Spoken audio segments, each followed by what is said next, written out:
একবার ইট গুলো দেখুন, কত সুন্দর করে তখনকার সেই পোড়ামাটির ইট।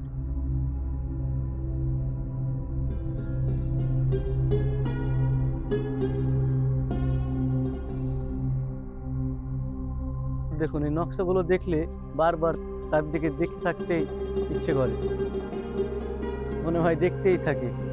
মূল মেহরাব দেখালাম, এটাই হচ্ছে সেই মূল মেহরাব।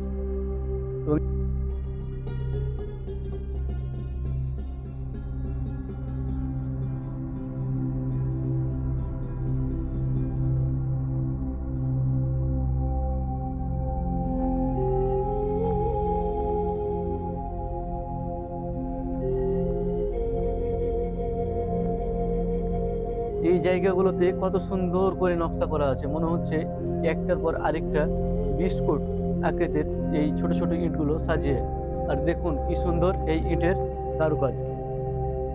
উপরে গম্বুজ আকৃতির যে জিনিসগুলো ছিল সেগুলো ভেঙে যাওয়ার কারণে হয়েছে, তাই দেখেন এই গম্বুজের কিন্তু ধ্বংসাবশেষ। ওয়ালগুলো একবার দেখুন কত প্রশস্ত, এবং এই ইটগুলো দেখুন মনে হচ্ছে একটার উপরে আরেকটা বিস্কুট অনেক সুন্দর করে। এখনকার মিস্ত্রিদের দিয়েও হয়তো বা এত সুন্দর নিখুঁত কাজ করা সম্ভব না, নিখুঁত করে তার কাজগুলো করা হয়েছিল।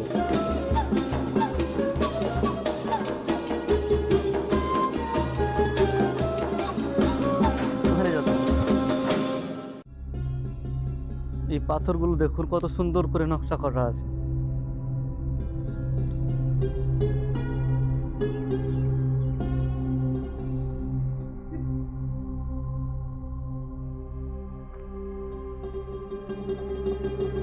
দেখুন এই জায়গাতে মনে হচ্ছে যে কোনো হয়তো বা ঘর বা মৌলবীদের থাকার জায়গা ছিল, যার কারণে দেখুন এখানে কিন্তু চারটি অনেক বড় বড়